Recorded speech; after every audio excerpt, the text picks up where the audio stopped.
said he was the prince that was promised to unite the realms. Did my father use those words? The prince that was promised. Did he? In this video, I'm going to discuss the third episode of season 2 and will discuss details like the changes in the opening credits, someone whispering Daemon's name the minute he enters Harrenhal, weirwood roots in the walls of Harrenhal, a face carved on Harrenhal's wall, drawings of the future on the wall of Helena's room, etc. So stay tuned for that.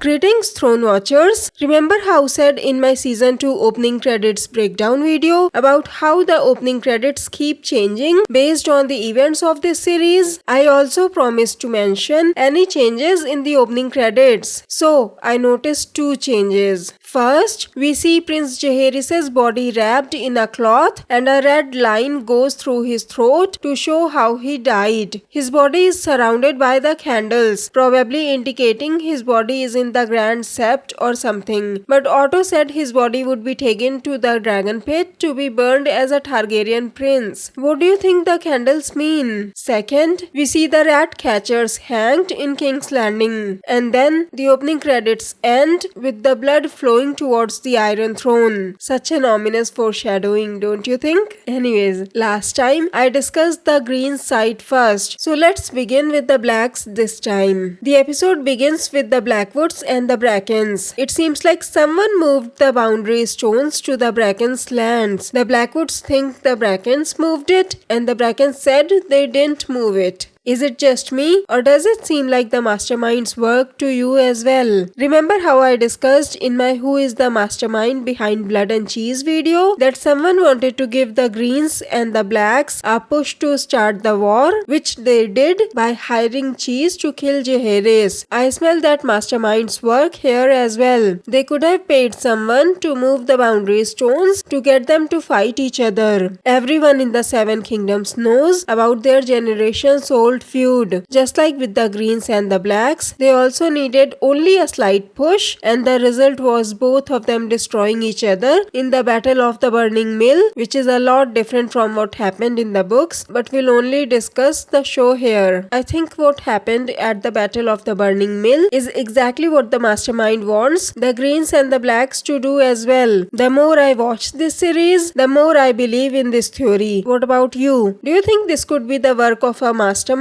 Then we see the Blacks burying Sir Eric and Sir Arik, and Jay seems mad at the Greens. Rhaenys advises Rhaenyra to seek other ways and to avoid war. I love how the Queen, who really should have been, aka Rhaenys, sorry Solar, I'm stealing your nickname for her. Anyways, so Princess Rhaenys has become Rhaenyra's anchor in this time of chaos. When the Black Council pushes her to war or to unleash the dragons, she looks to Princess Rhaenys to assure herself that she is making the right call, which means in some corner of her heart she is still wavering, and that's why Rhaenys' advice is so important to her, because Rhaenys doesn't waver when Rhaenyra looks up to her. She is steadfast in her belief that gives Rhaenyra the courage to say no to her council. I loved how Rhaenys reminded the Black Council that Rhaenyra wears King Jaehaerys' crown, whose reign has been the longest and the most powerful in history, even till the events of Game of Thrones. I also noticed that right above the entrance to the Black Council chambers, there is a carving of a flag on a ship. But we know that the Valyrians took possession of Dragonstone and built a castle on it almost 2 centuries before the doom of Valyria. So why would they carve a ship on it? What do you think this indicates? Let me know your thoughts in the comments below. Do you think Rhaenys is right in this situation? Otto Hightower would never allow this to happen. Hotter blood has prevailed. Seriously?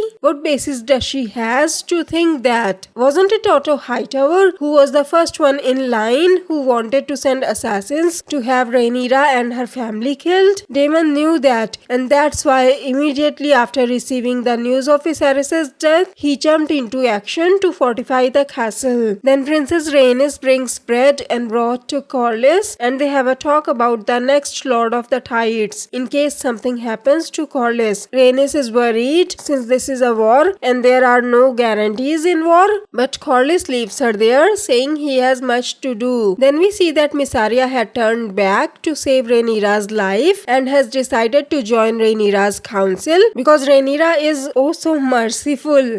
Remember how I said this is exactly what will happen in my episode 2 breakdown video? I said Mysaria would never leave Dragonstone and will find some excuse to get closer to Rhaenyra because I still believe that Mysaria is working for the mastermind who I mentioned in my Who is the Mastermind Behind Blood and Cheese and Who is the Mastermind Behind the Dance of the Dragons videos. Once again, like she did in season 1, Mysaria claims she is doing it for the small folks' sake. She could have easily avoided war when she had Aegon in her custody. All she had to do was kill Aegon. Something similar has happened in Game of Thrones as well. Around 6 years ago, I said the same thing about someone from Game of Thrones. Remember what I had discussed in my Varys' journey and prediction videos? Someone shady from the Free Cities with questionable actions claims to care for the realm, but the aftermath of their actions only leaves death and chaos behind. Also, Mysaria and Rhaenyra talk about how Sea Smoke has been restless these days. Rhaenyra says, we don't know why. I think I might have an idea. My guess is Sea Smoke is acting like this because somewhere in the Free Cities, Laenor has died. Rhaenyra decides to send her youngest 3 children away with Rhaena for their safety. Sir Arik's attack did leave a mark on her and made her realize how vulnerable they are. Rhaena is supposed to leave Prince Joffrey at the Vale and take Daemon's children, Aegon the Younger and Viserys, to Pentos and is asked to keep them safe. Rhaenyra also sends 4 dragon eggs with them, and this episode's director,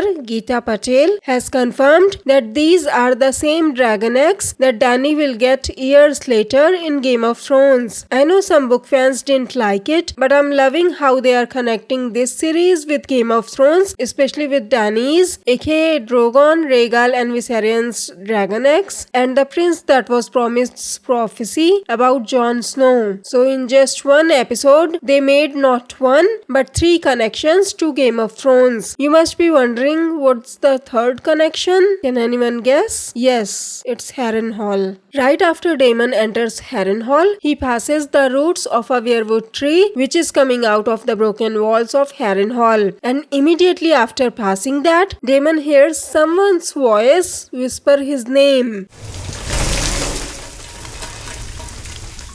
He immediately turns around, but no one is there. Since he is awake at this moment, we know it's not a dream, and his visions are somehow connected to the weirwood tree. As I've discussed in a lot of my Game of Thrones theory videos, like my Night King's Magic Explained, or Gods and Their Champions, The Old Gods, Night King's Chains Explained, or Bran's Journey and Predictions, etc. videos, that Bran is the most powerful Greenseer of all time. He is the only Greenseer who not only has the power to go back in time, but also to talk, or at the very least whisper to the people in the past, like he did with Ned Stark at the Tower of Joy. Father!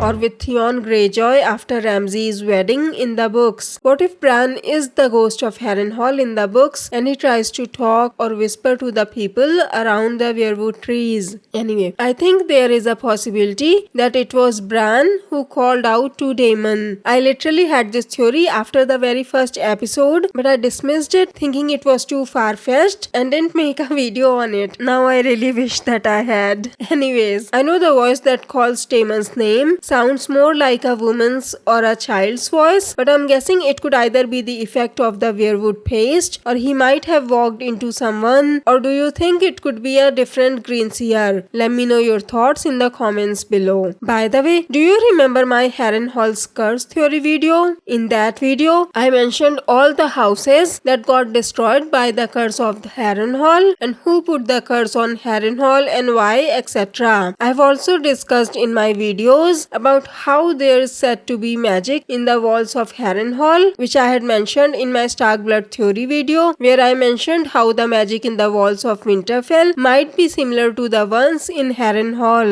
Thousands of workers died in the construction of Harrenhal, and the rumors say that Harren mixed human blood into the mortar for the stonework. Anyways, so Daemon gets weird visions, which I believe aren't 100% fake because of the voice he heard earlier. In his visions, he first walks past another weirwood root coming out of the walls, then he walks past a face carved on the wall. Do you think this indicates the involvement of the faceless men? If so, who could have hired them and for whom? Then Daemon enters a room which looks a lot like the room in the Red Keep where Viserys talked with Otto about marrying Lena Velaryon. Anyways, Rhaenyra is sewing Prince Jaehaerys' head back and says, "You always leave, making me clean up after your mess," which is exactly what Rhaenyra is trying to do right now. Intentional or not, it was Daemon's mess. You can see Daemon regrets this decision as there are tears in his eyes. And then he finds himself in front of Harrenhal's weirwood tree and Alice Rivers says to him, "You will die here in this place." When Daemon had first entered Harrenhal's dining room and had claimed Harrenhal, did you notice how Alice Rivers was in the room at first and later she disappeared? She probably sneaked out while Daemon was busy talking to Simon Strong. Do you think she's scared of Daemon?